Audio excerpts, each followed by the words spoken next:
날씨가 엄청 추웠습니다. 흥남부두를 가기 위해서 그 함흥역에 기차를 갖다가 타는데 기차에도 사람을 서로 타려고 애썼습니다. 아우성이었습니다. 당시에 유교가 나가지고 구두 닦기로 행상으로 나섰죠. 그 당시에는 참 힘들었었어요. 사는 것이 아주 어려워서. 새벽종이 울렸네, 새 아침이 밝았네. 남자들은 삽을 들고 여자들은 호미를 들고 농가 밭으로 뛰어나갔습니다.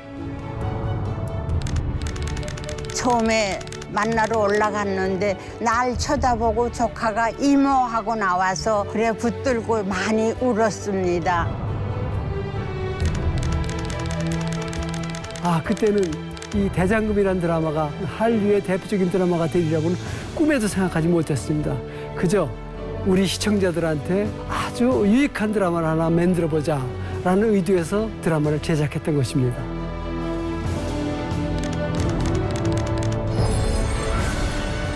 세계사에서도 한국인만큼 70년 동안 그런 파동과 경난을 겪은 예가 거의 없습니다. 10년, 20년 단위로 보면 한국은 불행했지만 70년 단위로 보면 참 행복한 70년이었다. 이런 역설이 가능하게 만든 한국인 한 사람 한 사람의 승리의 70년이었다. 나에게 대한민국은 나를 태어나게 했고 키워주셨고 행복과 기쁨 모든 걸 껴안을 수 있고 늘 항상 꿈꿀 수 있고 어두운 곳에 빛이 되는 아름답고 감동스러운 우리 인생의 전부가 아닌가.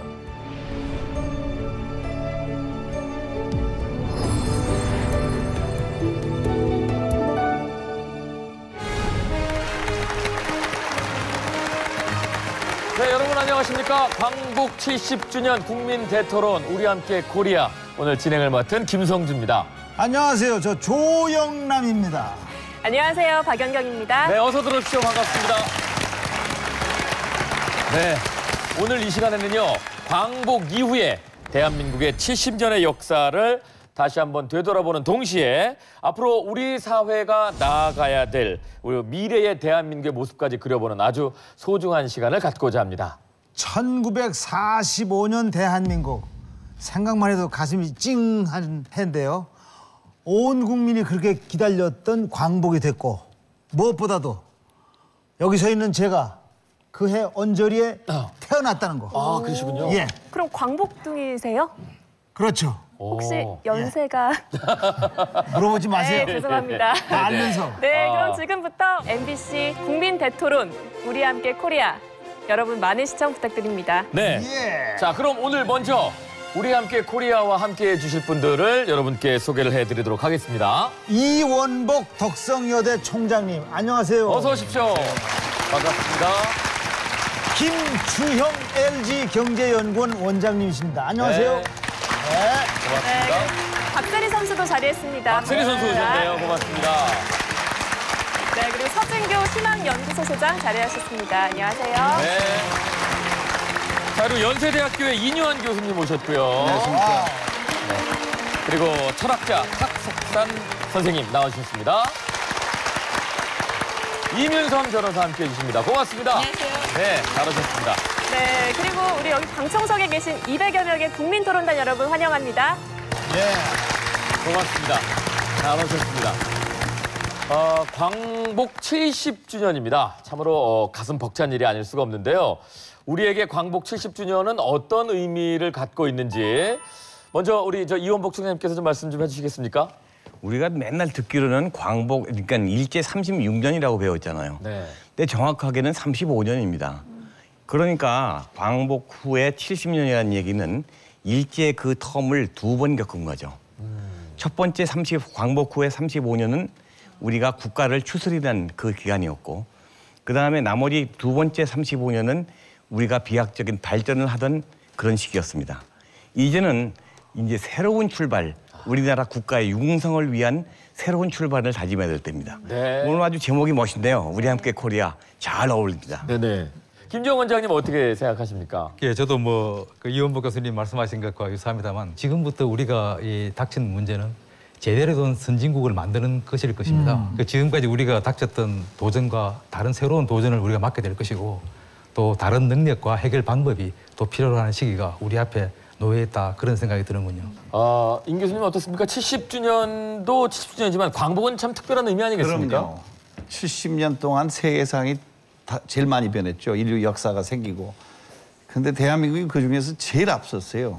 수십 개의 나라를 추월하고 이제는 좀 70년 우리가 좀 쉬었다가는 좀 성공을 음미하고 또 앞으로 뭘 할 건가 계획하는 그런 해가 되기를 바랍니다. 여보세요. 근데 저 양반 외국 사람 아니에요? 한국에서 태어나셨습니다. 아, 그래요? 예, 한국에서 태어나셨기 때문에 예, 그 의미에 대해서 말씀해 주셨고요.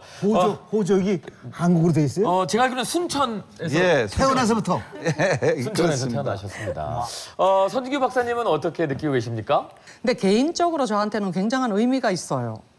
사실 저희 아버지가 일제시대에 그 강제 노동자였거든요.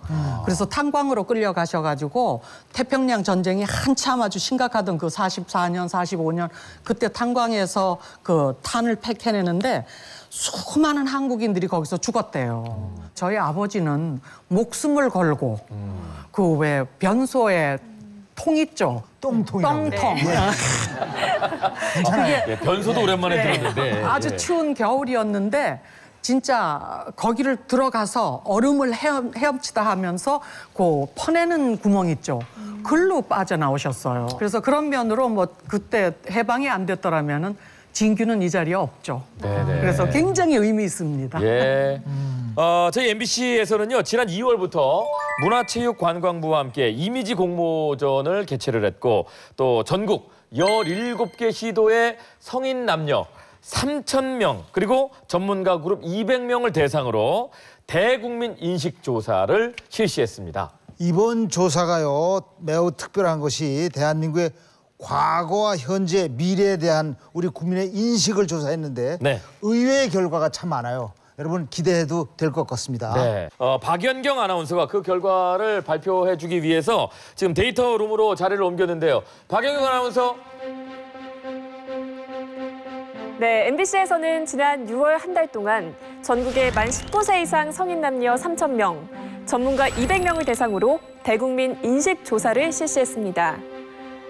먼저 광복 이후 지금까지 우리나라가 가장 자랑스러웠을 때는 2002 한일 월드컵 4강 진출, 88 올림픽 개최, 그리고 IMF 극복 등을 꼽았습니다.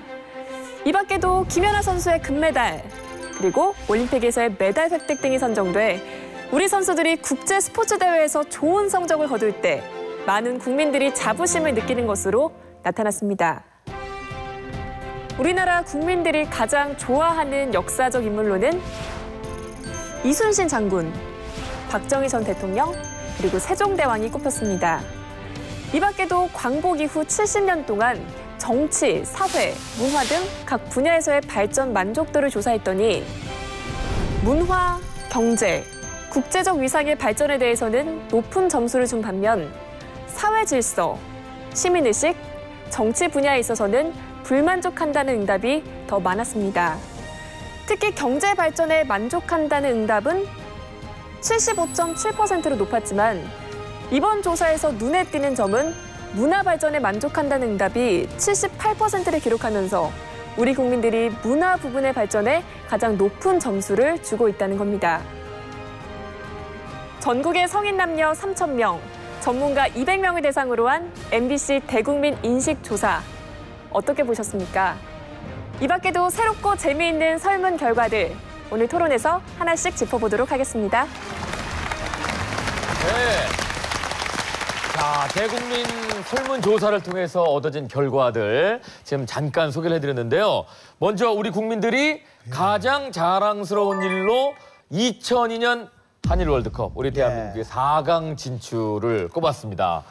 뭐 많은 분들 기억나실 거고요. 그때 온 국민이 뭐 했죠? 대한민국! 이거 연습도 안 했는데. 네네네. 자동으로 나옵니다. 자동으로 나오네. 예. 자, 다시 한번 대한민국. 정말 자랑스러운 일이고요. 아마 기억들 많이 나실 것 같은데요. 이뇨한 교수님도 저 월드컵 2002년 기억나시죠? 네, 전 세계에서 흥미스럽게 생각한 거예요. 어떻게 시청 앞에 소위 엉뚱한 장소에 모여서 저렇게 응원을 할 수 있냐.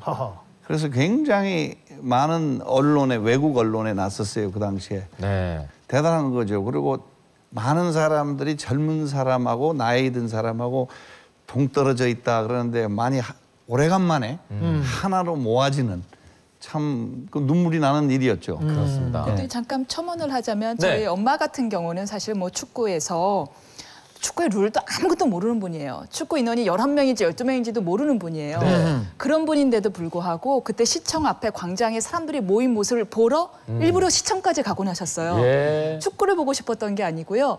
대한민국의 국민들이 남녀노소 이렇게 결집하여 하나의 에너지를 만들어내는 모습 그 자체가 뿌듯해갖고 일부러 보러 가곤 하셨거든요. 네. 아마 당시를 되게 좋게 기억하는 이유가 우리 모두 다 같이 한 마음 한 뜻으로 같은 에너지를 만들어냈다는 기쁨이 아니었나 싶어요. 네. 그러니까 남녀노소 불문하고 대한민국 모든 국민들을 하나로 모으고 그렇죠. 있던 그리고 다행히 또 결과가 너무 좋아가지고 우리 국민들께서 기뻐하셨던 그런 대회가 아니었나 싶은데요. 또 하나 우리가 또 빼놓을 수 없는 그런 장면이 있습니다. 아마 또 많은 분들 기억하실 거예요. 때는 바야흐로 1998년입니다. US 오픈입니다. 한 여자 선수가 갑자기 양말을 벗고 연못으로 들어갑니다. 거기서 확 쏘올리는 그 모습. 바로 저분 아니에요? 박세리 선수. 네, 이 자리에 함께하고 있습니다. 세리야, 그때가 저 게임 중에 벗은 거예요? 연장전에서 벗은 거예요? 게임 중이었었죠. 게임 중. 마지막 콜에 티샷을 하고 난 세컨샷 준비를 할 차례였었거든요. 그러니까 마지막 첫 라운드가 18홀이 마지막 홀인데요. 네. 그 홀이 끝나기 전에 그 일이 벌어진 거였죠. 골프를 제가 모르는데 그때 기억나세요? 발이 발만 하해. 그렇죠. 발목 위로는 다 새카만데. 그렇죠. 얼마나 연습을 했는지. 발만 그때 하해. 깜짝 놀랐어요. 그 샷이 굉장히 잘 올라갔어요, 그죠? 굉장히 잘 쳤어요. 그때 그 샷은 지금 제가 25승을 하고 명예의 전당에 들어가 있지만 아마 최고의 샷에 가면 그게 처음이자 마지막인 것 같아요. 그때 몇 살 때입니까? 제가 한국 나이 21살인 것 같아요. 21살 때. 박세리 선수가 21살 때가 대한민국은 좀 어려울 때였습니다. 그때가 98년이면 IMF 때였고 많은 분들이 이제 시리에 빠져 있을 때였는데 이 박세리 선수의 우승하는 장면 하나하나를 보면서 또 절망하고 계셨던 많은 국민들이 희망을 갖게 됐고. 그렇죠. 박세리 선수의 우승에 대해서 한번 좀 더 생각해 볼 게 있는데요. 우리가 활로가 잘 안 보인다. 좀 피곤하다. 어떻게 하지? 이런 상황이었는데 그때 우승 소식이 굉장히 그러니까 청량감을 줬던 거죠. 그래서 국민들이 그때 시원함을 느끼고 우리가 하면 되겠다. 그래서 제가 보기에는 박세리 선수의 우승은 한국에서 10년이라는 시간을 더 끌어올렸다. 그때 제가 저도 교민 중에 한 사람이었는데 그러셨어요? 그때 하버드에서 박사과정에 있었어요. 나이가 많아가지고 50이 넘어서 박사과정에 있었는데 거기에 한국 학생들이 많이 있잖아요. 그렇죠. 그 당시 IMF 때문에 이 학자금 도와주던 게 끊어진다.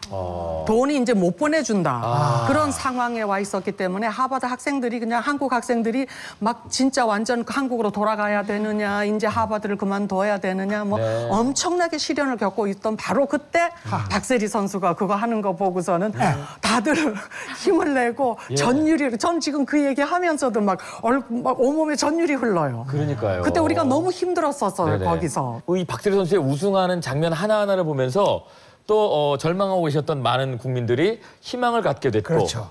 아마 우리에겐 귀한 존재가 아닌가 다시 싶고요. 한번 우리 박수 한번 보내드릴까요? 너무 감사한 일입니다. 광복 이후에 70년이 지났습니다. 10년이면 이제 강산도 변한다고 하는데 참 많은 변화들을 겪었거든요. 오늘 나와주신 출연자분들은 어떤 분야가 어느 부분에 있어서 가장 큰 변화를 했다고 느끼시는지 궁금합니다. 네, 근데 저는요, 이 대한민국 이 느끼는 것이 제 인생에서 한 나라에서 세 나라를 산 것 같아요. 왜냐면 어렸을 때에는 세계에서 제일 못 살던 나라였고 청년기에는 막 발전하는 나라고 그리고 지금에 와서는 지금 선진국이 되어 있는 세 나라를 한 국가에서 겪은 것 같습니다.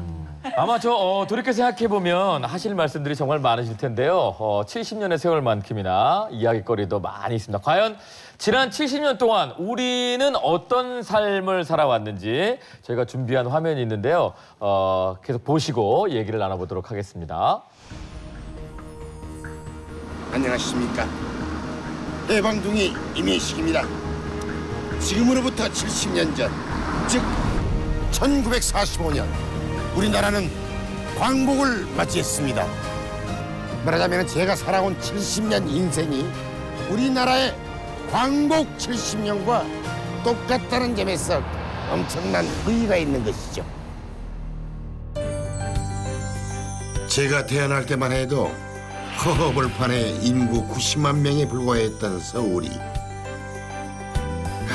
지금은 고층 아파트의 빌딩이 숲을 이루는 인구 1000만 명의 도시가 되고 광복 이후 70년 동안 우리네 삶의 모습도 참 많이 변했습죠.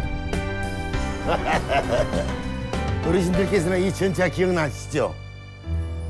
그땐 정말 전차 한번 타는데 웬 짐은 그렇게도 많고 손님이 많아가지고 애기 어머니 아줌마는 아주 밀지 말아요 애기 깨져 이렇게 소리 지르고 또 저는 운전하시는 분 옆에서 마치 제가 운전하는 것처럼 이렇게 가면서 정말 종로 구석구석 어디 이 놓친 데가 없었습니다. 다 외우고 다녔어요.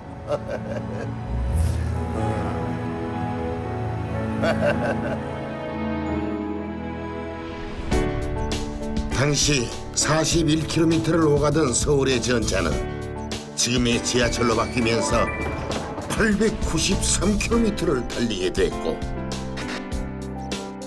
1970년에는 경부고속도로가 뚫리면서 이제는 고속도로가 무려 전국에 33개 4천여 킬로미터에 이르면서 2004년 4월 고속열차 개통 등 서울, 대전, 대구, 부산 찍고 전국을 내 맘대로 못 가는 곳이 없습니다. 변한 것은 도시뿐만이 아니었죠. 옛날 농사 인구가 70%가 넘던 시절 자식들의 수는 곧 노동력을 의미했습니다. 그러다 보니 가임 여성 한 명당 평균 출산율이 무려 4.53명. 상황이 이렇다 보니 정부에서는 특단의 조치를 내놓죠. 덮어놓고 낳다보면 거짓골을 못 면한다. 적게 놓고 잘 키우자며 산하제한 정책을 시작했죠. 70년대는 둘만 낳자고 하더니 80년대에 와서는 둘도 많다면서 한 가구당 한 자녀 정책을 펼쳤습니다. 그나저나 이제는 출산율이 딸랑 1명. 제발 나만다오 국가가 다 키워주마 이런 말까지 나오고 있지 않습니까? 사실 우리나라가 이렇게 강력한 산하제한 정책을 펼친 것은 바로 가난 때문이었습니다.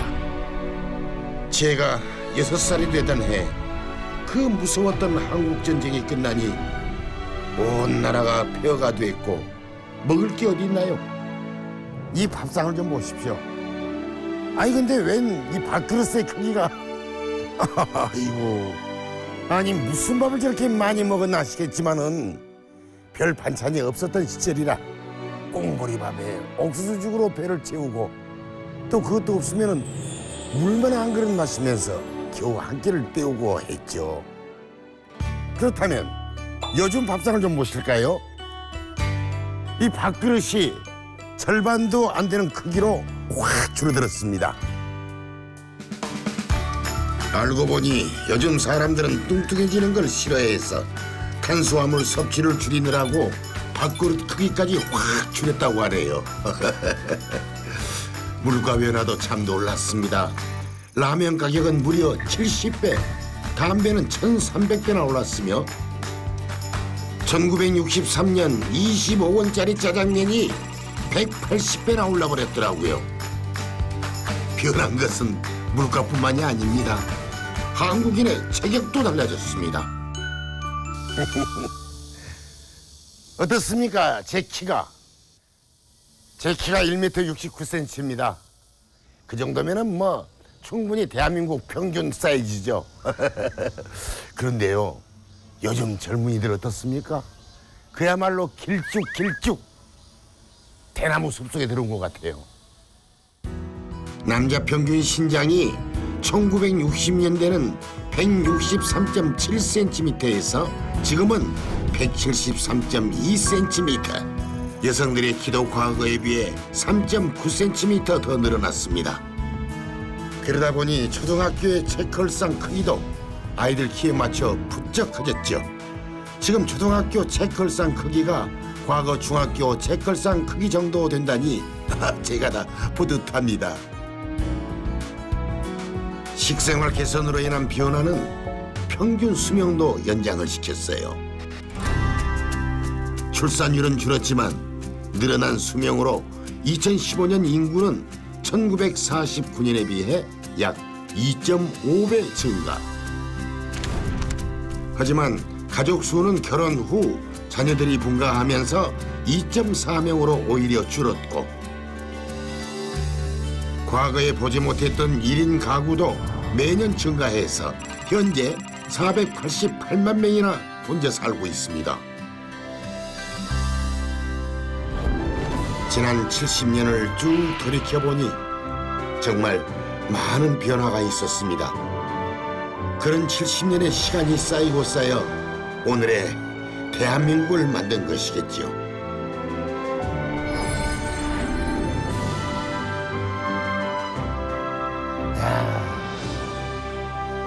앞으로 30년 후면은 광복 100년인데 그때 대한민국은 또 어떤 모습일지 기대가 됩니다. 광복 70주년 다시 한번 축하드립니다. 정말 참 인상적이네요. 그렇습니다. 의식주에서 뭐 외모까지 정말 많은 것이 변했습니다. 어떤 점들이 가장 인상적이었는지 궁금한데요.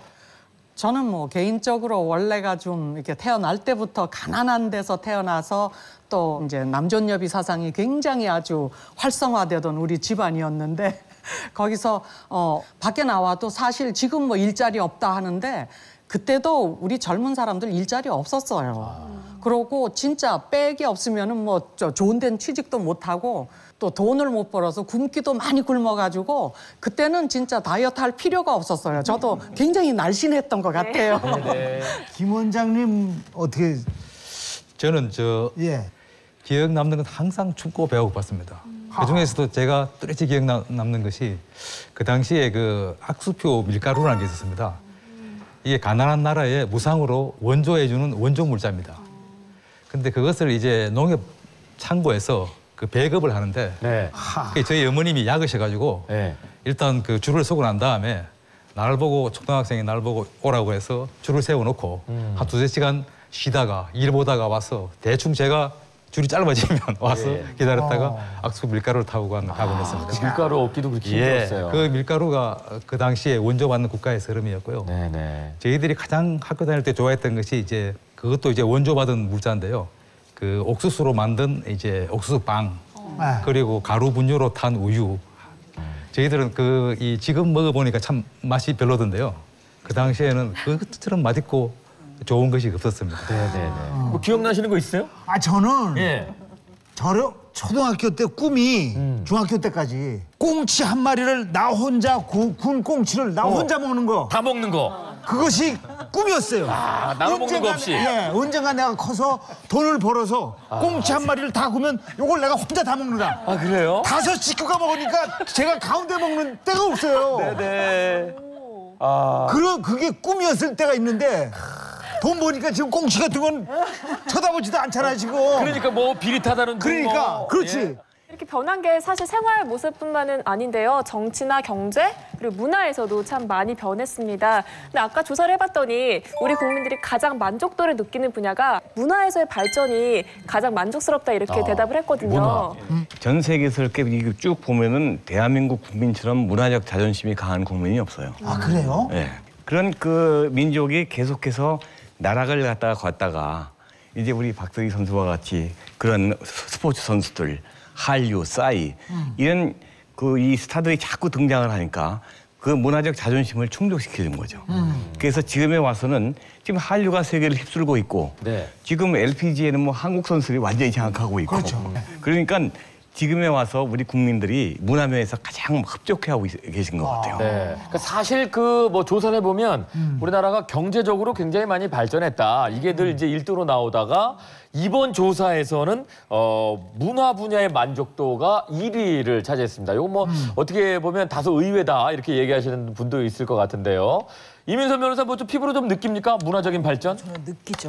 여러 가지에서 느끼는데 일단 산업적으로도 한류가 문화 산업 전반에 뭐 1차적으로는 일단 컨텐츠를 판매하는 것이 1차 영향이겠죠. 근데 2차적으로는 한류가 퍼진 곳에 우리나라의 소비재 수출이 꾸준히 증가하거든요. 수출 증가 그리고 관광객 유치에도 큰 도움을 주고요. 그리고 또 하나는 뭐 돈뿐만이 아니라 사람의 마음을 계속 촉촉하게 해주더라고요.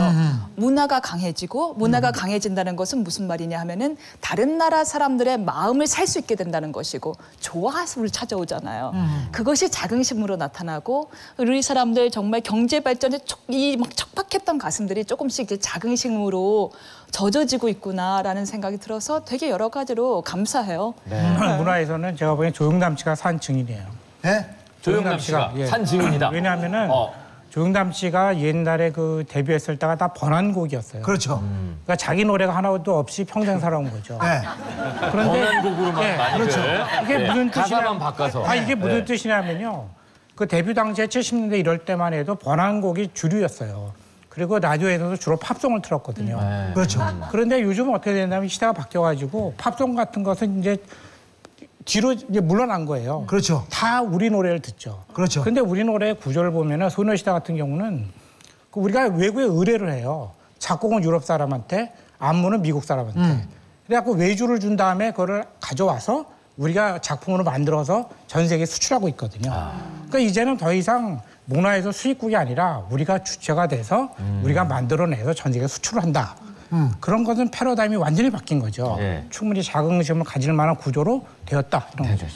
사실 이런 한류가 어느 날 갑자기 생긴 게 아니라 우리 민족 특유의 멋이 있고 또 흥이 있습니다. 이런 게 다 어우러져 가지고 지금 나온 그런 결과가 아닌가 싶은데요.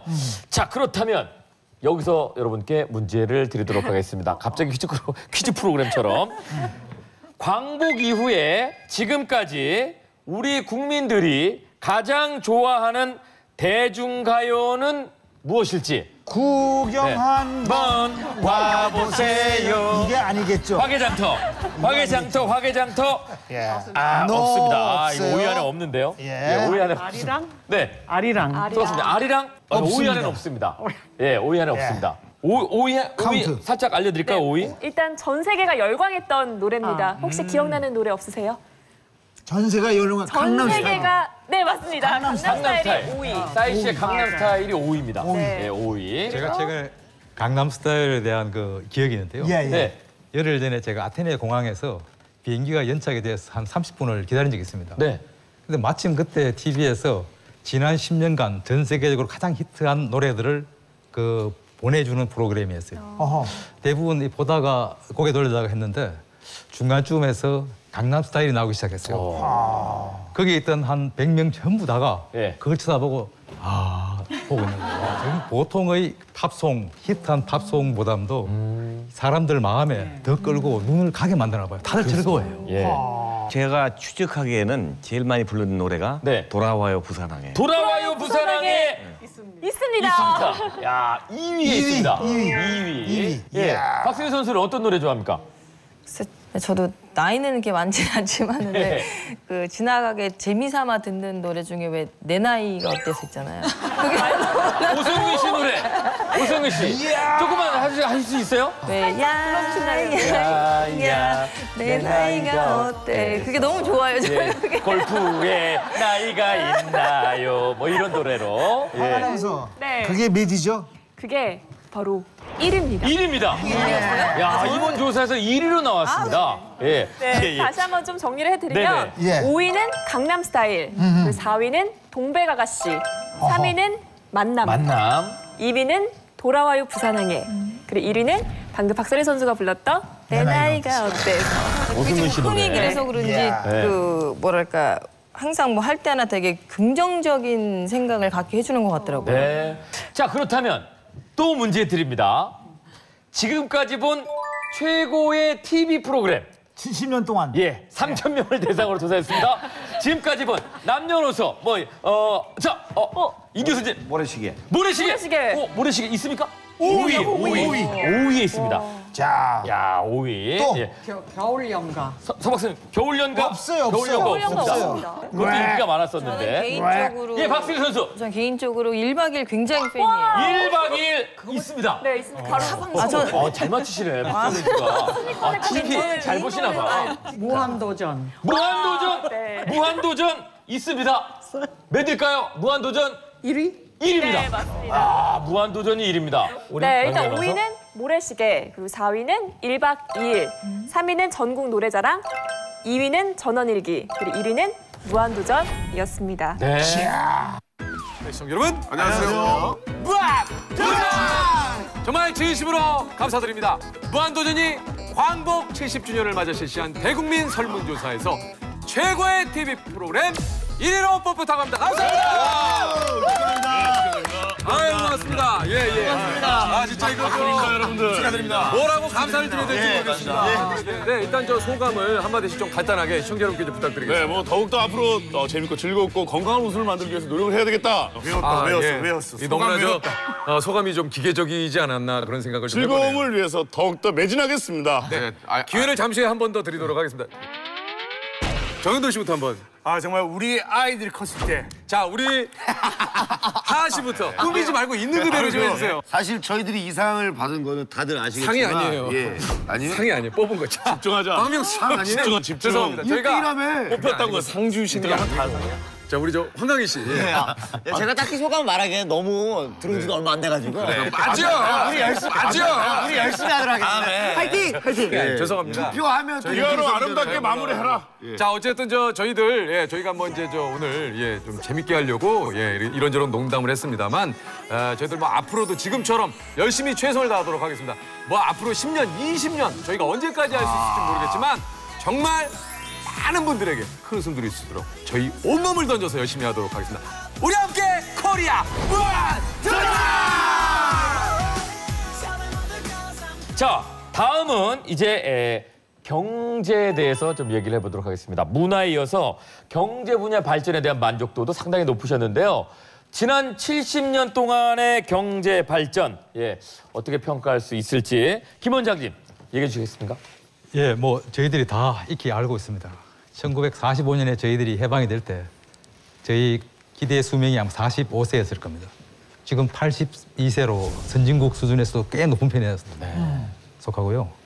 그 당시에 가장 가난했던 나라가 이제는 전 세계 모든 개발도상국들이 닮고 싶어하는 국가가 되었습니다.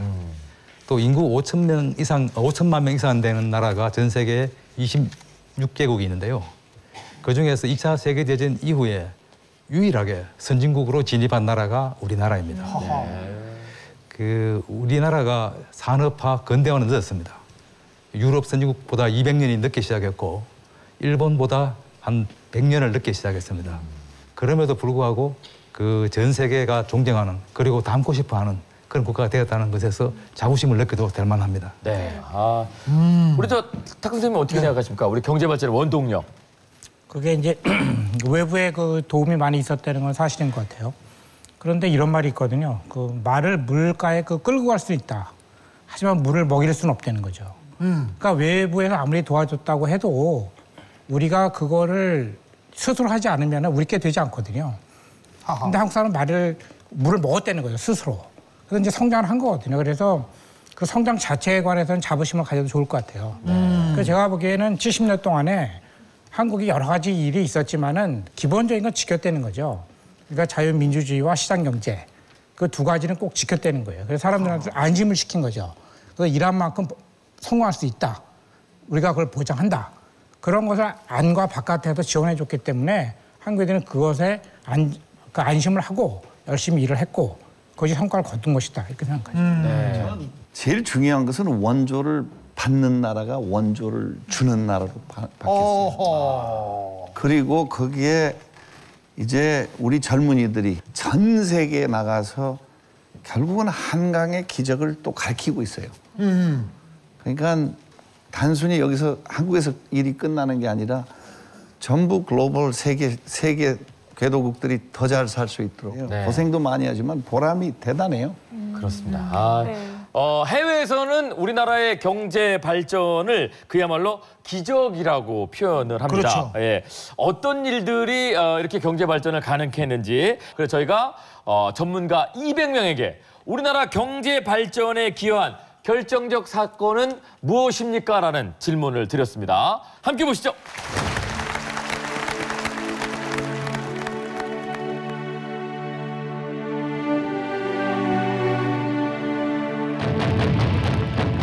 (1953년) 한국전쟁이 끝나고 세계 최빈국에서 세계 13위 경제대국으로 성장한 대한민국. 우리 경제는 어떻게 한강의 기적을 이룰 수 있었을까? 각계 전문가 200명이 꼽은 대한민국 경제 발전의 결정적 사건 5가지를 집중 조명해본다.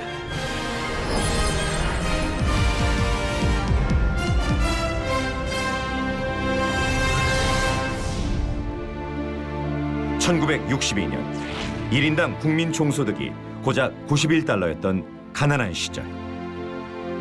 정부는 제1차 경제개발 5개년 계획을 발표했다. 1차에는 이제 사 인프라를 건설하고 2차에는 경공업 유지의 수출 성장을 하고 70년대부터는 이제 중화공업으로 에너지를 가는 산업 구조의 전환을 장기적인 목표를 가지고 소위 압축 성장을 달성하게 한 가장 중요한 하나의 그 정책 수단이라고 평가할 수 있겠습니다.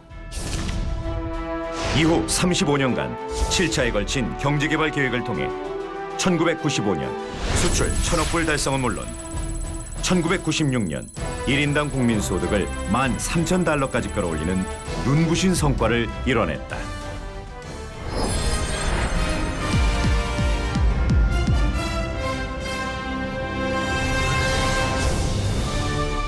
(1968년 2월 1일) 황량한 벌판 위에서 경부고속도로 착공식이 열렸다. 그때 당시에 우리 그 슬로건이 뭐냐면 빠르게 튼튼하게 그런 그 사업소의 그 소울이 있습니다. 이곳은 서울에서 부산으로 통하는 경부고속도로 가운데 최대 16년까지 걸릴 수 있다는 공사를 단 2년 5개월 만에 완공. 세계 고속도로 건설 사상 가장 짧은 기간으로 전 세계를 깜짝 놀라게 했다. 그 감개무량했죠. 왜 그러냐면 우리가 2년 5개월 동안에 고생을 했지 않습니까? 우리들이 그 느끼는 것은 그야말로 감격해서 눈물 날 정도였습니다. 경부고속도로는 서울 부산 간 거리를 12시간에서 4시간 30분으로 대폭 단축하고 산업물자 운송비를 절감한 것은 물론 지역경제 활성화에도 지대한 역할을 하게 된다.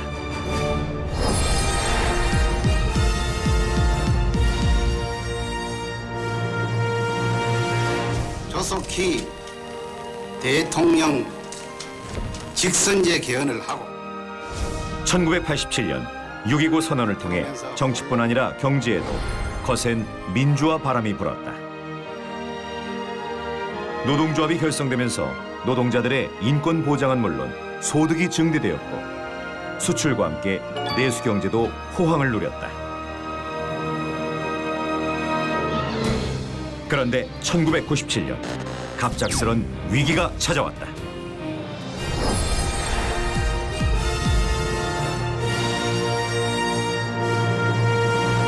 정부는 어젯밤에 국제통화기금 IMF에 200억 달러의 금융 지원을 공식 요청했습니다.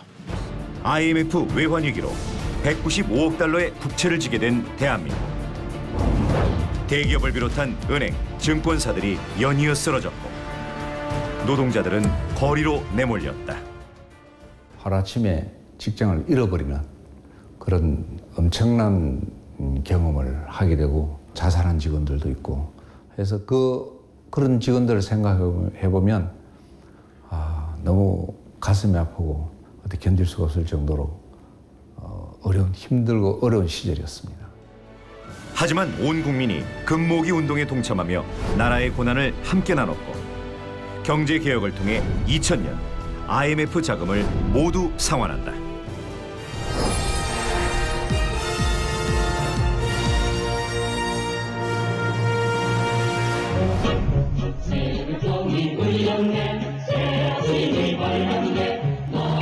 전국 농촌 지역의 환경을 개선하고 지역 경제를 살려낸 새마을 운동.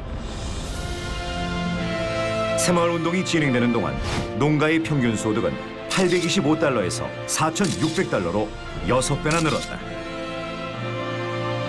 새마을 운동은 전 세계 100여 개 나라에 전파되며 개발도상국들의 경제발전 모델이 되고 있다. 외국에서는 한국 같은 나라가 없다고 생각하죠.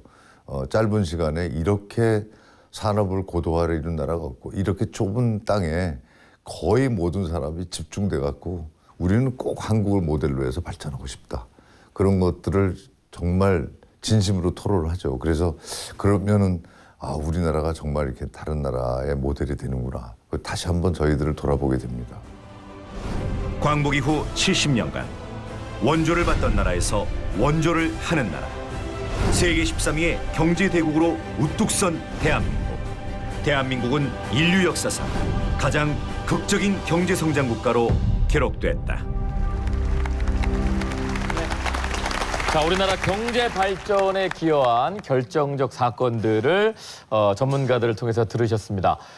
관련해서 좀 기억나는 일들이 있으시면 좀 말씀 좀 해주실까요? 네, 수 박사님. 저는 그 5개년 개혁하고 또 그 새마을 운동 그 속에서 같이 자란 사람이거든요. 그래서 가장 생각나는 것이 중학교 때 그 수업 이제 반만 하고 저 오후에는 그 손수레 있죠, 리아카라 그러나 그거를 끌고 학교에서 개울까지 가요.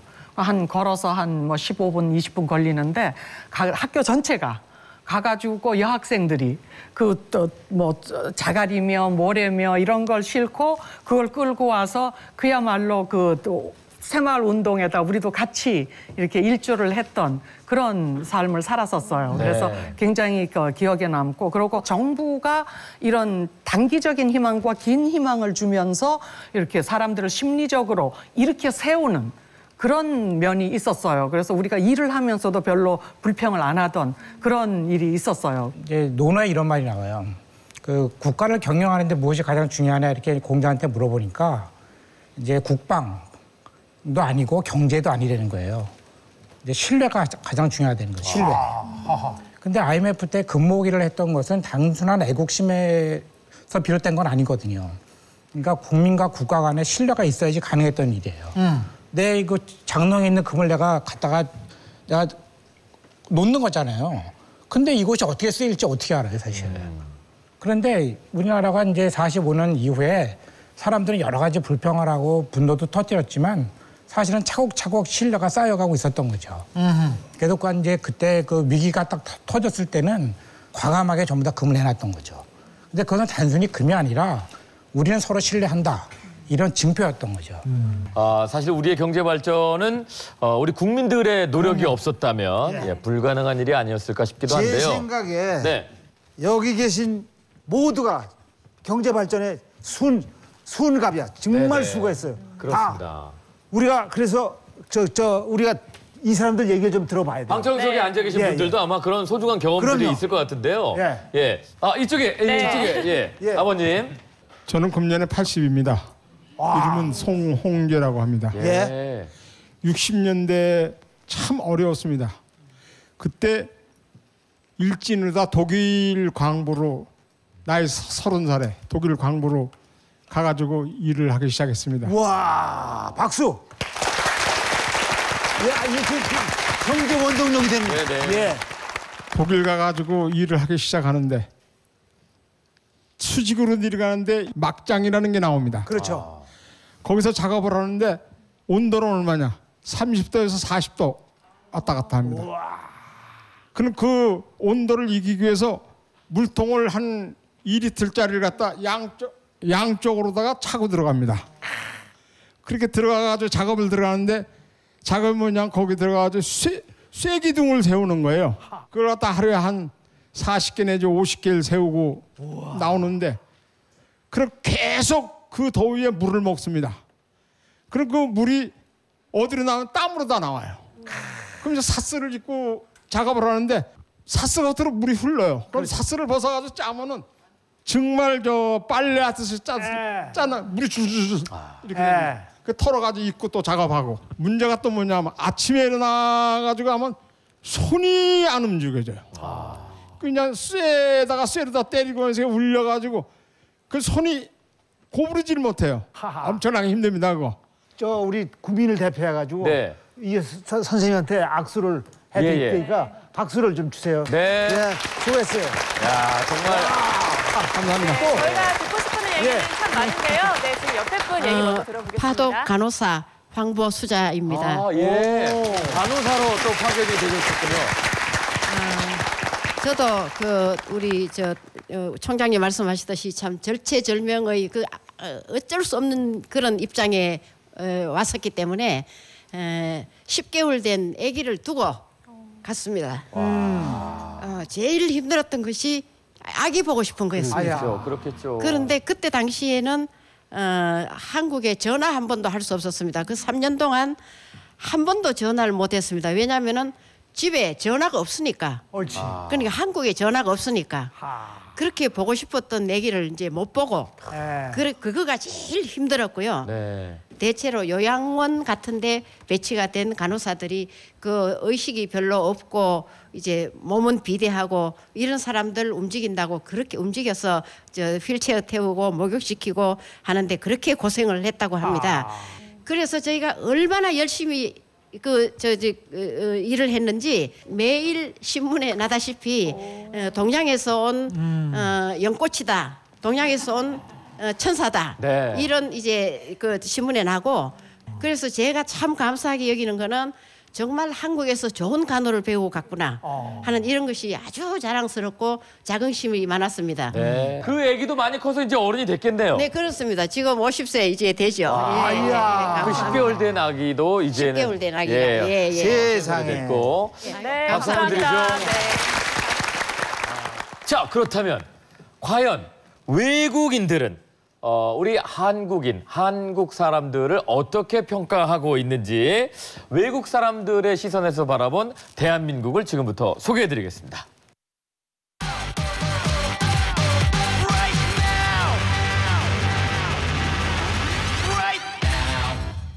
걸리셨죠? 안녕하세요, 샘 해밍턴입니다. 지금 여기 오늘 온 이유 내 후배들은 많이 모여있는데 그 친구들은 한국 대해서 얼마나 좋아하는지 뭘 좋아하는지 얘기 듣느라고 왔습니다. 한국 사람 최고 장점 종이 많이 남자들이 정말 맛있다고 생각해요. 예의가 정말 받은 것 같다. 그 한국에서 마음으로 응원하고 그 프라이드라는 것. 한국 사람들은 착한다고 생각해요. 제일 많이 뜨는 단어 뭐예요? 그 한국에서 식당에 갔을 때 많이 먹어라는 말 많이 들었어요. 한국 사람 너무 떨치고라서 왜 못 돼요? 왜 안 돼요? 왜 그렇게? 뭐도 괜찮아요. 네 하고 싶으면도 괜찮아요. 아니어도 하고 싶으면 괜찮아요.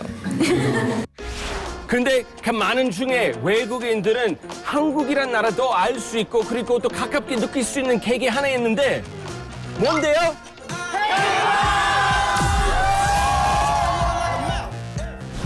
전 세계를 열광시키는 K-팝. 한국을 알리는 최고의 브랜드는 역시 한류 음악입니다. 엑소, 자이언티, 로이캠, I love you. Heaven, heaven, heaven, heaven, heaven.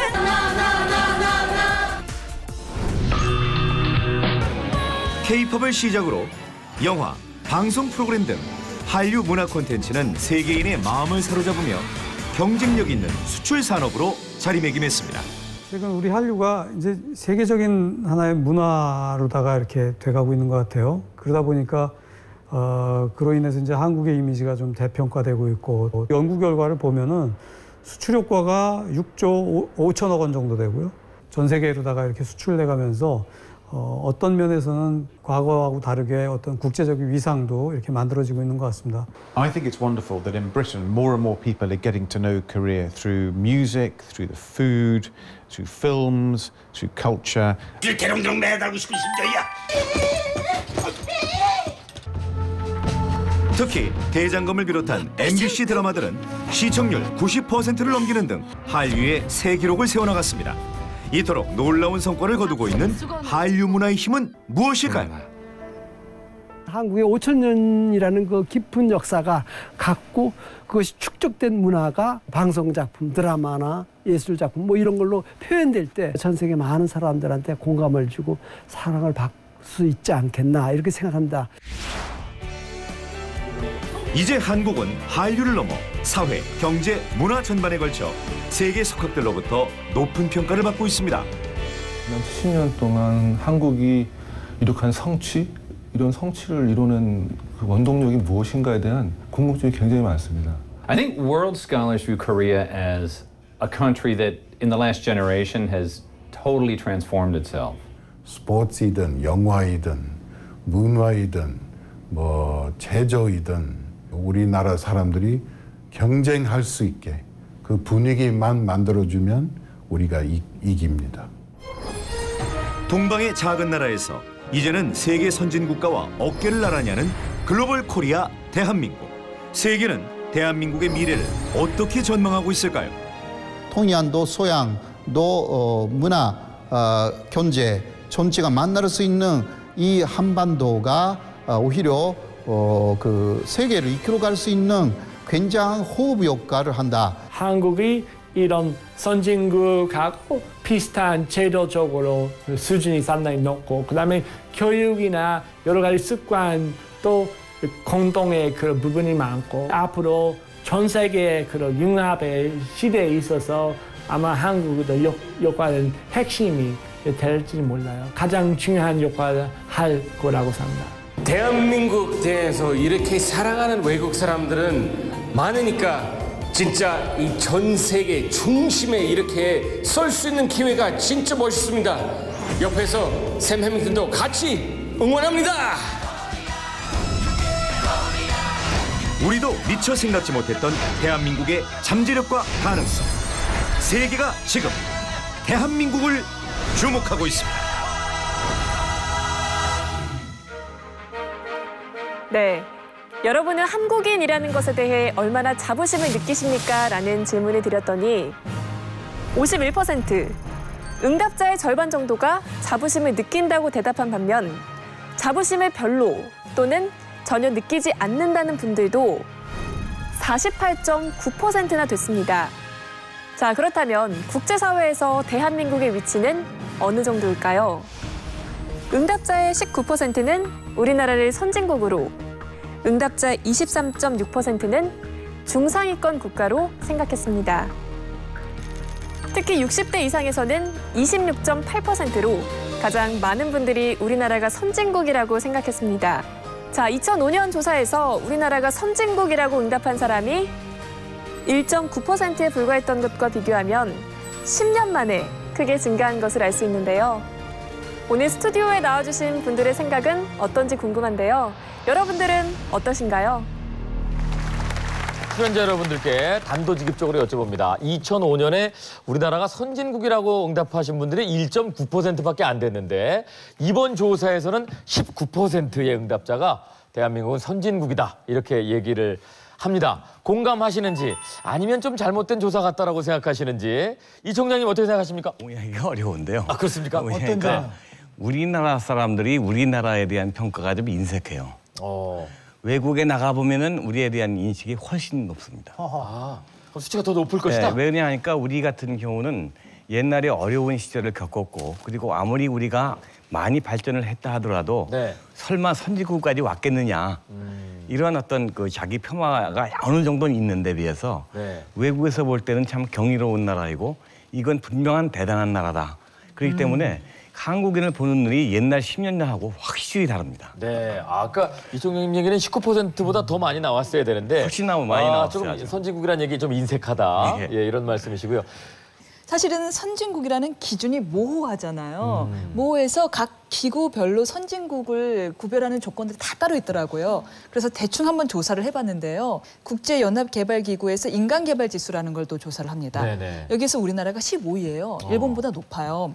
그리고 OECD에서도 고소득 국가를 31개국을 선정을 했는데 대한민국 선정돼 있습니다. 선진국이라는 건 이제 이미 이론의 여지가 없는 게 아닐까 싶어요. 맞아요. 사실 이렇게 선진국이라고 생각하는 분들도 계신데 사실 반대로 우리나라가 아직도 중진국, 중하위권이라고 생각하는 분들도 50%나 됐습니다. 자, 어떻게 보세요? 탁 선생님? 저는 뭐 선진국이라고 생각하지 않죠. 생각하지 않습니까? 네. 어떤 면에서 그렇습니까? 50%에 저는 동의하는데요. 그러니까 제가 보기에는 그 기준에 여러 가지가 있겠지만 그 기초 학문을 그 기준으로 한다면 아직은 선진국은 아니다. 그래서 저는 경제적으로 성공을 했다는 거는 뭐 누구나 인정하는 바인데 정치적으로도 선진국이라고 생각해요. 이렇게 평화적으로 정권 교체하는 나라가 세계적으로 참 드물거든요, 사실은. 근데 문제는 뭐냐면 우리가 문화적으로는 여러 가지로 히트했지만 학문적으로는 아직 토대가 빈약하다. 그래서 그것이 보완되지 않는 한은 선진국으로 나가기는 좀 힘들지 않을까. 그것이 과제라고 생각하죠. 기초가 좀 부족한 부분들이 분명히 있다는 말씀이시고요. 그래서 저희가 지금 세대별로 좀 특징이 조금씩 다르더라고요. 그래서 세대별로 어떤 특징이 있는지 조사를 좀 해봤거든요. 일단 2030 젊은 세대는 젊은, 취업난, 그리고 이기적인 이 대표적인 표현이 됐고요.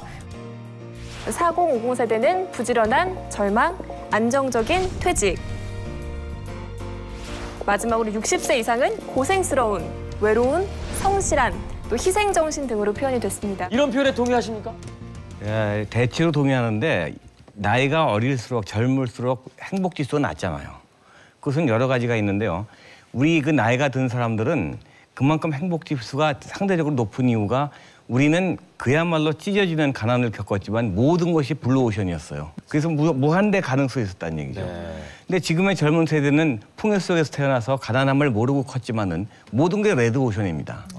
취업난이다 뭐다 해가지고. 그러니까 좌절감도 많고 그리고 참 어려움도 많죠. 그래서 저희가 대단히 젊은 세대한테 좀 미안하게 느끼는 것은 이렇게 참 밝은 미래 내지는 비전 내지는 희망을 주기가 참 어려운 시대가 되었다는 것에 대해서 정말 가슴 아프고 미안하게 생각합니다. 네. 아마 20대들이 지금 심리적으로 많이 좀 위축되어 있을 겁니다. 예, 그리고 이제 어려움을 많이 겪고 있기 때문에 이렇게 자부심을 느끼는데, 자긍심을 느끼는데 그럴 여유를 찾을 수 없다는 그런 생각도 가져보는데요. 한 가지 흥미로운 점은 현재를 기준으로 해서 가장 혜택을 많이 받은 세대로 20대, 가장 어렵고 힘든 시기를 보낸 세대로 60대 이상을 꼽았습니다. 예, 60세 이상. 동의하십니까? 그 혜택 받았다는 거에 대해서 20대들이 뜰불 수도 있어요. 그렇죠. 아닌데 할 수도 있어요. 직접 20대들한테 얘기를 들어보죠. 네네. 방송계의 분들 중에 20대. 약간 자, 어디 계세요? 난 좀 뚫다. 네, 안녕하세요. 오늘 아마 말하는 사람 중에 가장 막내일 것 같은데 26살 구민정이라고 합니다. 네, 20대시군요. 네. 이렇게 20대가 가장 많이 혜택을 받았다는 얘기에 대해서는 전 10분 동의합니다. 그런데 그게 혜택을 받았다고 해서 거기서 끝나는 것이 아니라 그 이후에 이제 어떻게 생각할 것인가에 대해서 20대들이 아까 얘기가 나온 것처럼 굉장히 불안해하고 있거든요. 과연 우리 세대가 부모님이나 할아버지, 할머니 세대처럼 큰 성과를 이룰 수 있을까? 뭔가 나라를 위해서 큰 일을 할 수 있을까라는 질문을 던졌을 때 지금 전 세계적으로 어쨌든 저성장 시대에 들었기 때문에 아마 그렇지 못할 것이다라는 미래가 더 명확하기 때문에 그런 데서 더 불안함과 좌절감을 느끼지 않는가라는 생각을 하게 됩니다. 가장 많이 고생한 세대가 60세 이상이라고 아까 조사가 나왔잖아요. 혹시 뭐 나도 할 말이 있다 뭐 이런 부분이 있으신가요? 해방 1년 전에 태어난 화가 박승범입니다. 아유 반갑습니다. 저는 영화 국제시장 같은 그런 그 상태로 흥남부두에서 피난을 나왔습니다. 아, 그러시구나. 그 고생이라는 것은 아주 그 몸속에 뱄습니다. 그러니까 지금하고 반대입니다. 지금은 영양가 있는 식품 너무 많으면은 거부하지만 그 당시엔 그게 없어서 전부 영양실조 걸린 상태였죠. 예, 어떻게 하면은 자식한테 좀 교육을 잘 시켜서 훌륭한 사람을 만들 것인가, 오직 그 생각이었죠. 그래서 열심히 자식들을 키우고 그런 것이 우리의 그런 6.25 시대의 그런 소망이었고 그렇습니다. 저 박 선생님 혹시 그러면 옛날에 그 시절에 태어난 게 좀 억울하진 않으십니까? 그런데요, 절대로 억울하지는 않습니다. 왜냐하면은 그때 그 고생했던 것이 오히려 더 좋은 결과로 나올 수가 있는 그런 소재가 될 수가 있습니다. 이렇게 세대 간의 고민과 또 걱정거리들이 서로 상반되기도 하고 이 대립되기도 한데 이제 어떻게 절충해 나가야 될까요? 어떤 노력이 좀 필요하겠습니까? 지금 젊은 세대와 기성세대와의 대화와 의식 구조가 많이 단절돼 있는 상황인 것 같아요. 우리 세대는 성공이 행복인 줄 아는데 젊은 세대는 행복이 성공인 줄 안단 말이죠. 그렇기 때문에 이렇게 대화가 단절되어 있는 상황이니까 제일 중요한 것은 소통을 해야 됩니다. 일단 소통과 화합을 해야 되는데 그 소통의 방법은 유일한 것이 역지사지로 생각하는 수밖에 없어요. 역지사지. 우리가 이렇게 해서 성공했으니까 우리가 오라. 너희는 틀려. 그리고 젊은 세대는 우리가 이렇게 생각하는데 당신들 생각은 너무 고루했다. 이런 식으로 단정 짓지 말고 역지사지로 우리가 이런 입장이었으면 어땠을까? 상대방의 입장에서 생각을 한다면은 우리가 최소한도 소통의 물건을 틀 수 있을 거라고 봅니다. 탁 선생님. 지금 세대는 아무런 잘못이 없죠. 60대도 잘못이 없고 20대도 잘못이 없고 사람은 자기 경험에서 얘기하는 거니까 다 정당한 거예요. 문제는 그게 아니고 이게 그 흐름으로 보면 정상적인 흐름이라는 거예요. 그러니까 미국에서는 1970년대 이런 현상이 일어났어요. 일본에서는 1990년대에 온 거예요. 그러니까 일본의 젊은이들은 90년대에 절망했거든요. 갈 곳이 없는 거예요. 대학을 나와도. 근데 우리나라는 이제 2000년 좀 지나서 온 거죠. 그러니까 제가 보기엔 이것은 세대의 잘못이 아니니까 서로를 욕할 필요가 없고 원망할 필요가 없어요. 근데 문제는 뭐냐 하면은 그걸 어떻게 해결하느냐 이런 거죠. 미국과 일본은 거기에 별로 성공하지 못했어요. 근데 이것을 우리가 어떻게 푸느냐는 실패 사례를 참고하고 우리의 역사를 참고하면은 해법이 있다 이렇게 보는 거죠.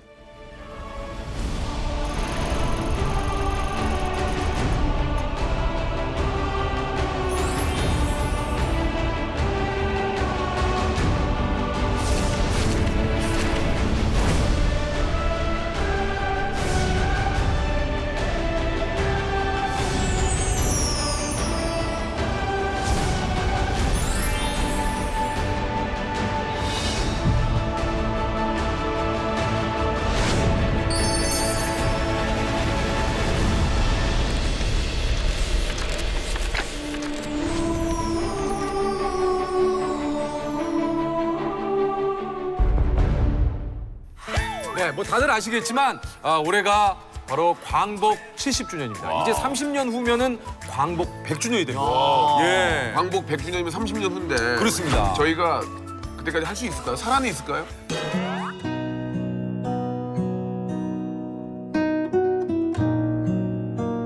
아니죠. 100주년 되면은 저희가 진짜 아까 얘기한 대로 나이가 살아나 있읍시다. 살아나 있자고요. 나이가 몇 살이지? 저 58세. 너가? 예, 58세. 환갑 전이 환갑을 2년 앞두고 광복 100주년이 오네요. 맞아요. 예. 자, 어쨌든 정말 현재도 중요하지만 정말 이 대한민국, 앞으로 이 대한민국의 미래를 이끌어갈 정말 이 미래, 정말 중요한 거 아니겠습니까? 그렇죠. 예. 그래서 대한민국이 앞으로 어떤 사회를 향해서 나아가야 한다고 생각하십니까?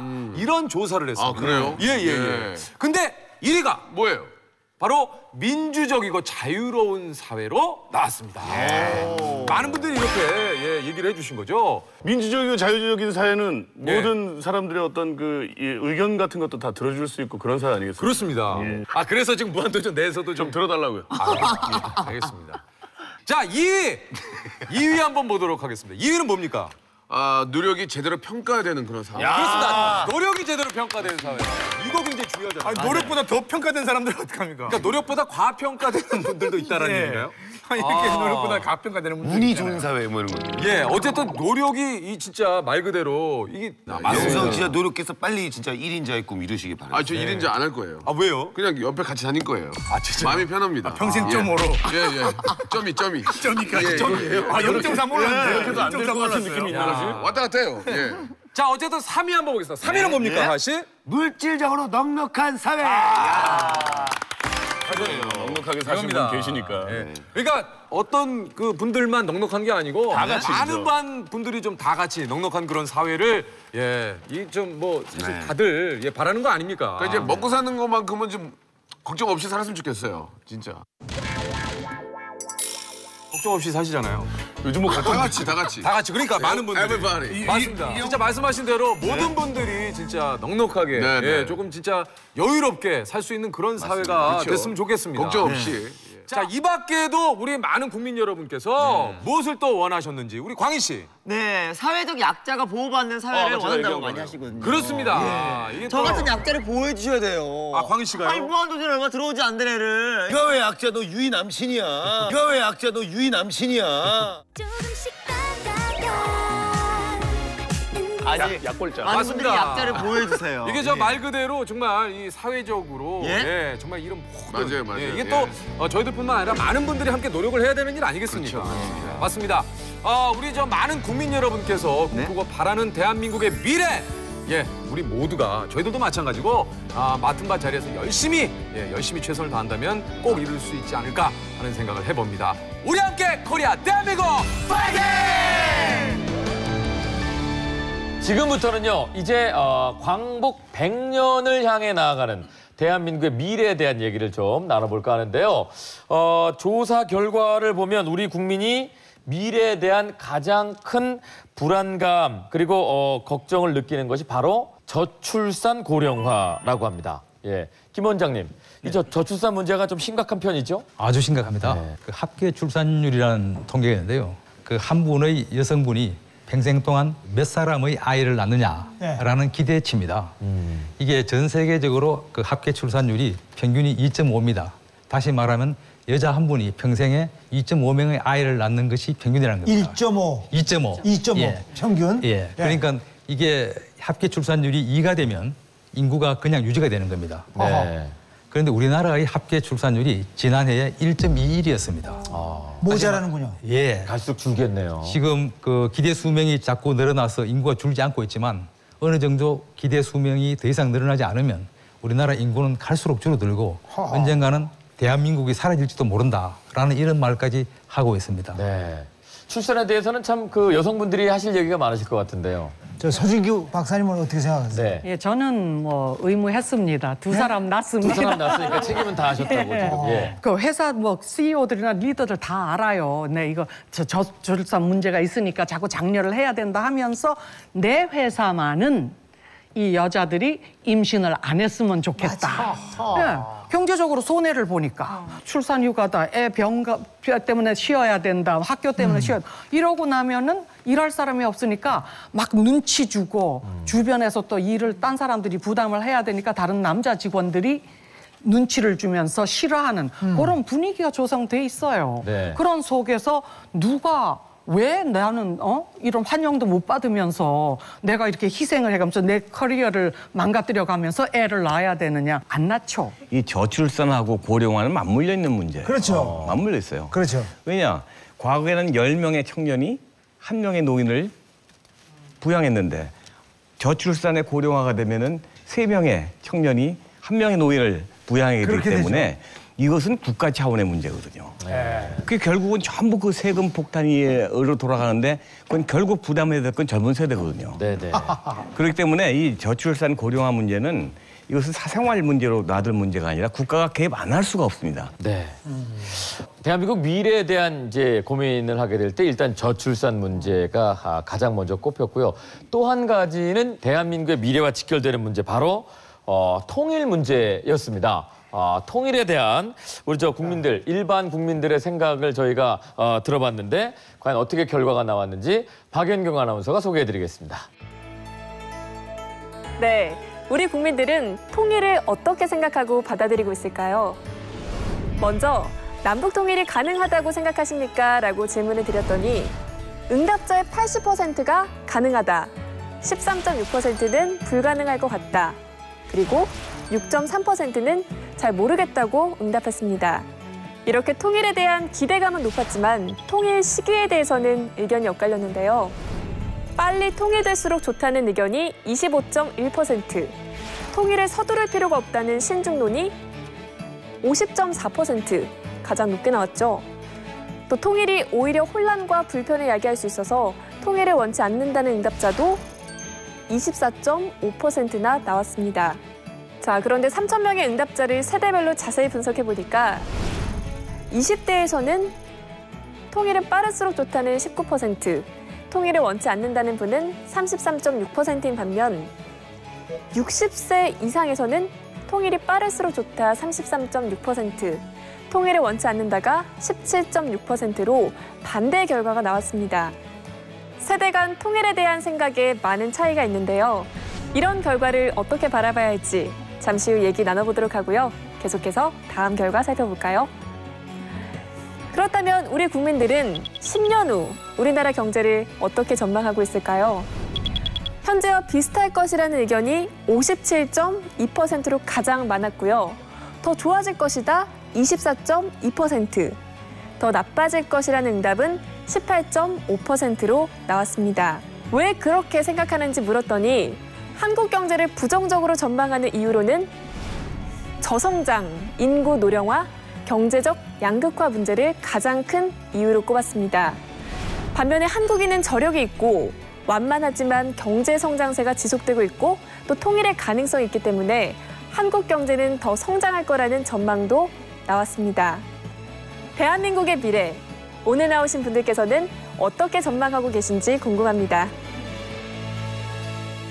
저는 고향이 황해도라서 통일이 뭐 끝없는 희망인데 네. 이 문제를 어떡하죠? 통일 안 해도 된다. 그런 친구들이, 젊은 친구들이 많은데 이거 지금 한마디를 지금 33.3% 그러니까 3분의 1의 젊은 세대가 통일을 원치 않는다고 나오잖아요. 그 얘기는 지금 뭐 우리끼리 잘 지내고 있는데 그렇죠. 굳이 통일을 해가지고 우리가 세금을 더 내야 될 필요가 있느냐. 그러나 어쨌든 통일은 결과적으로는 우리의 축복입니다. 그 통일은. 근데 문제는 언제 올지 모르는데 준비를 안고 있다는 거예요. 그렇기 때문에 만약에 준비를 안고 있는 상황에서 언젠가 통일이 온다면은 죄송하지만 그 부담은 전부 젊은 세대가 져야 됩니다. 준비를 그렇죠. 안 했기 때문에. 예. 그렇기 때문에 이것을 통일을 원한다, 원하지 않는다 그게 중요한 것이 아니라 우리는 젊은 세대건 기성세대건 통일에 대한 준비는 반드시 하지 않으면 안 된다는 이야기죠. 네. 자, 그럼 통일에 대한 준비는 어떻게 해야 될지? 다들 지금 통일에 대해서 계획적인 것을 얘기하지만 인류 역사에 통일이 계획적으로 온 적이 없어요. 어느 날 우리가 깨보면 통일이 돼 있을 거예요. 그러니까 준비 말씀하셨는데 굉장히 중요하고 자원이 북쪽이 우리보다 25배예요. 통일이라는 것은 하나의 사치가 아니고 필연적인 거예요. 무한한 가능성이에요, 통일이. 대륙하고 이어져요. 섬이 아니에요, 이제. 지금은 섬처럼 살았잖아요. 저희는 통일을 예측만 할 수 있는 상황인데 우리의 경제 성장은 어떻게 보고 계십니까? 경제 전문가로서. 지금보다 꽤 낮아지겠죠. 저출산 고령화 때문에 일할 사람은 갈수록 줄어들고 있으니 노동의 양은 점점 줄어들고 또 개도국보다 우리 국내 땅값이 비싸고 물가가 비싸니까 투자 기회가 적습니다. 자본이 그렇게 많이 들어가지도 못할 겁니다. 저절로 성장률을 떨어질 수밖에 없는 것이 우리의 현실입니다. 네. 다만 여기서 성장률을 유지하고 그래도 나아지기 위해서는 기술 혁신이나 창의성을 바탕으로 한 생산성의 제고가 있어야만이 성장할 수 있는 것이고요. 그런데 이것을 나쁘게 생각할 필요는 없습니다. 이것은 이미 우리가 선진국이 됐기 때문에 이 당하는 이 조건이고요. 다른 선진국들도 마찬가지입니다. 다른 선진국들이 다 바보라서 성장률이 낮아진 것이 아닙니다. 선진국이 되면 당연히 겪어야 될 것이고요. 우리는 조금 더 일반 선진국들보다 더 높은 성장률을 해서 언젠가는 세계 최고 선진국이 될 수만 있다 그러면 일시적으로 또는 상당 기간 성장률이 낮아지는 것에 대해서 너무 걱정할 필요는 없지 않나 하는 생각이 듭니다. 네. 광복 70주년을 맞이해서 우리가 지금 해야 할 일, 우리에게 당면한 과제는 어떤 것들이 있는지 한 분씩 좀 말씀해 주시면 감사하겠습니다. 그 인생이라는 게 좀 생각하기 나름인 면도 있는 것 같아요. 그래서 나만 사는 나라가 아니고 우리 모두가 함께 잘 살기 위해서는 우리 함께 코리아 하듯이 그야말로 모든 국민들이 나라를 위해서, 나를 위해서, 내 가족을 위해서 그냥 맡은 자리에서 최선을 다하면서 긍정적으로 행복을 찾아서 그렇게 살았으면 좋겠습니다. 네. 박대리 선수. 예. 마음이 건강해야 된다고 생각해요. 마음이 건강해야 모든 게 다 같이 할 수 있지 않을까. 저 같은 경우는 우리 사회에서 가장 당면한 과제가 사회 통합이라고 생각합니다. 화합. 그 화합을 통해서 우리 국민의 단결된 시너지를 모아서 새로운 출발을 하는 것이 가장 중요한 과제다 이렇게 생각합니다. 자, 광복 70주년 국민 대토론 우리 함께 코리아. 저희가 준비한 순서는 여기까지입니다. 많은 얘기들이 오갔는데요.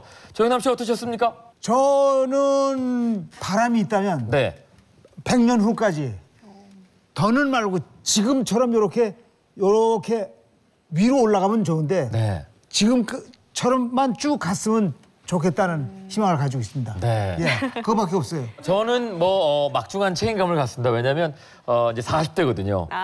지금 이제 광복 100년을 향해 가는 입장에서 지금 누구 앞에서 나이를 아니, 그러니까 우리 저 어르신 세대와 또 젊은 세대 중간에서 허리 역할을 해주시죠. 허리 역할을 제가 축구에서도 이 허리 미드필더들이 중요하지 않습니까? 그렇죠. 예, 대한민국의 기성용이라는 생각을 갖고 책임감을 갖고 열심히 한번 달려볼까 하는 그런 또 각오를 해봤고요. 네. 앞으로의 우리 저 희망찬 대한민국을 위해서 다짐하면서 또 응원하면서 오늘 이 시간을 마무리할까 합니다. 광복 70주년 MBC 국민 대토론 우리 함께 코리아.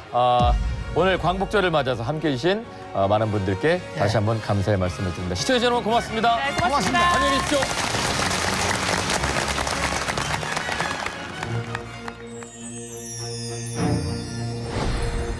한국 사람들은 누구나 비관적이에요, 처음에는. 그런데 뒤에는 낙관적이에요. 죽기 아니면 살기라고 그러지 살기 아니면 죽기라고 안 그러잖아요. 같은 말인 것 같아도 한국 사람은 항상 극한적인 것을 앞에 내세우고 그것을 뛰어넘는 미래의 밝음을 생각한다. 이런 것들이 그 단구 신화에서부터 우리에까지 오는 어두운 동굴에서 쑥만을 먹고 결국은 밝은 새아침을 맞이합니다. 이렇게 언제나 동굴의 어둠으로부터 시작하는 우리의 역사, 우리의 민족성, 그것이 우리가 겪어왔던 하나의 그 경제 성장에서도 큰 동력이 되지 않았나 생각합니다. 지금부터 정말 70년 동안의 어려운 일은 우리 세대들이 했다. 더 이상 뭘 우리 가슴에 상처를 내겠어요? 서로 위로하고 따뜻하게 대해주는 속삭이는 말이 우리에게 중요하지. 고함치고 목청 큰 사람이 이기는 그런 사회는 이제 필요 없다고 저는 봅니다. 그러한 평화와 조용한 삶이 우리의 자손들이 사라졌으면 하는 것이 고생한 세대로서 부탁드리는 말입니다.